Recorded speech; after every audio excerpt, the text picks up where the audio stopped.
Welcome to the WRAL Daily Download. I'm Luis Fernandez. The euthanasia rate at North Carolina's animal shelters is ticking up, and WRAL Investigates has been exploring why that is and what can be done to bring it down. Joining me now is WRAL Investigates senior producer Randall Kerr. Randall, thanks for being here. So let's just go big picture here. What has happened with euthanasia rates in the past 5 years?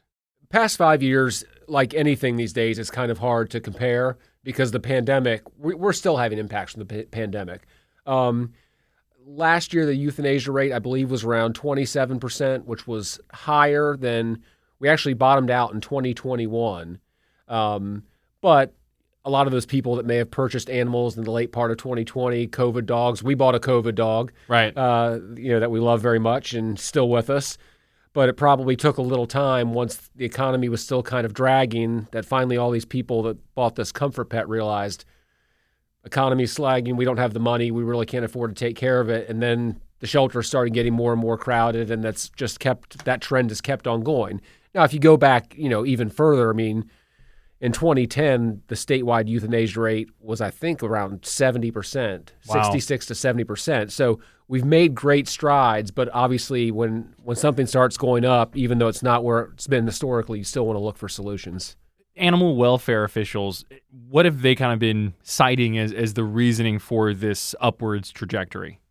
Mainly economy, and not just what people are making and job-wise, but just other types of support. We've had big impacts in North Carolina, like in 2023, and we didn't really get into this a lot in the story, but I just know from knowledge that in 2023, we used to have what was called the Spay and Neuter Assistance Program in North Carolina.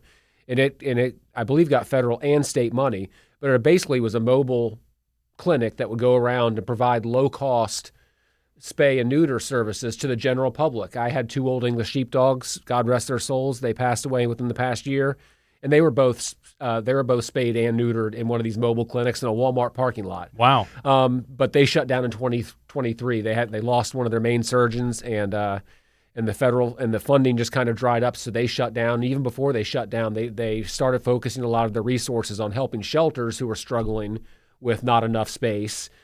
So that's just kind of had a domino effect as these years have gone on as well, because I believe that, let me look at my numbers here. They performed over 250,000 procedures in 23 years of operation. So you're talking, 10, 15,000 animals a year. If you took those animals off of our current numbers, last year North Carolina euthanized 20,000 cats and dogs.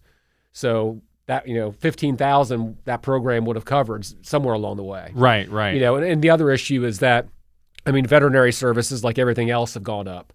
So people don't realize if they have a sick dog, an injured dog, unfortunately for many of those people, their option is to maybe just drop them off at a shelter and basically make it the shelter's responsibility because they really don't have the financial resources to go get this done at a vet clinic. It's a pricey procedure.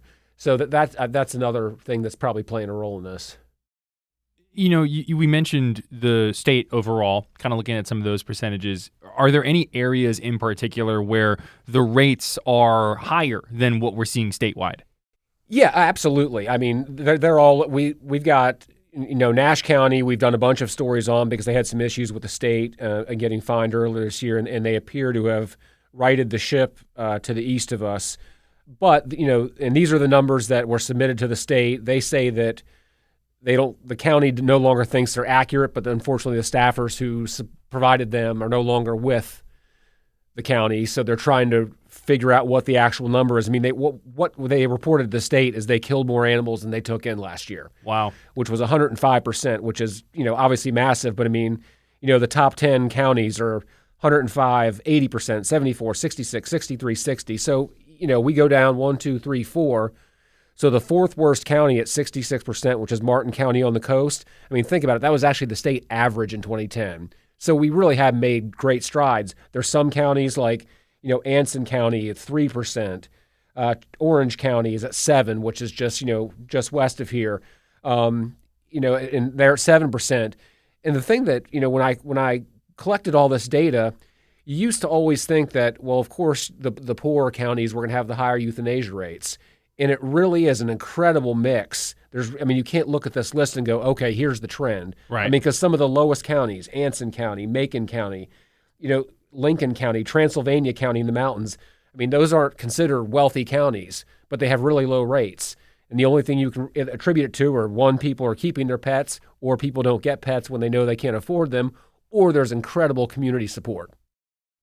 Let's go and take a break right there. When we come back, we're going to look at the opposite side here, which places are doing a good job with this and helping keep those euthanasia numbers low. Welcome back to the WRAL Daily Download. I'm Luis Fernandez. Joining me is WRAL Investigates senior producer Randall Kerr, and we're discussing the euthanasia rates in North Carolina for different shelters. We've talked a bit about some of the places that are higher, much higher than the state average. Now let's go on the flip side of that and look at some counties that are doing really well, that have a very low number. What were some of those again? Yeah, so the big thing is going to be community support. The Wake County Animal Shelter, while they still euthanize animals and they'll point to things, illness, aggressiveness, certain things like that. Wake County is kind of right in the middle of the road, but fairly low numbers overall.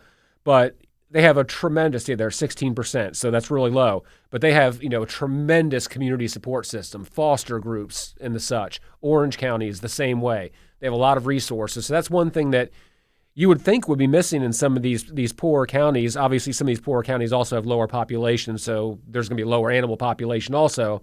But we're talking about, euthanasia rates and space in shelters and reasons, why some places have to euthanize. I mean, Wake County they didn't submit their numbers to the state. I collected them through their monthly reports that they provide to the county.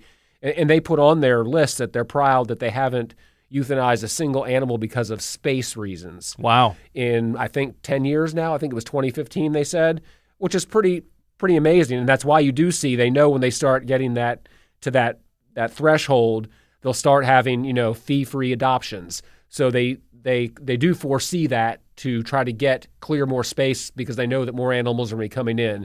So it's a little bit of forethought, and it's a lot of community support, and especially some of these foster groups. And it's not hard if you have the resources and you love animals. You can become a foster for one of these shelters yourself, and even if you bring in one dog, it opens up one spot for another dog or cat.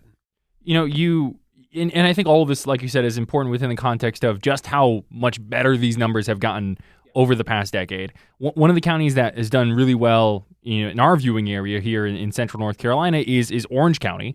Yeah. You said, what, it was 7%? 7%. So what has Orange County done so well? What makes them stand out in that mix? Well, they do have some community resources also. I mean, and some publicly funded resources. I mean, they have, for a county that size, they have a fairly large shelter, and it's a nice shelter.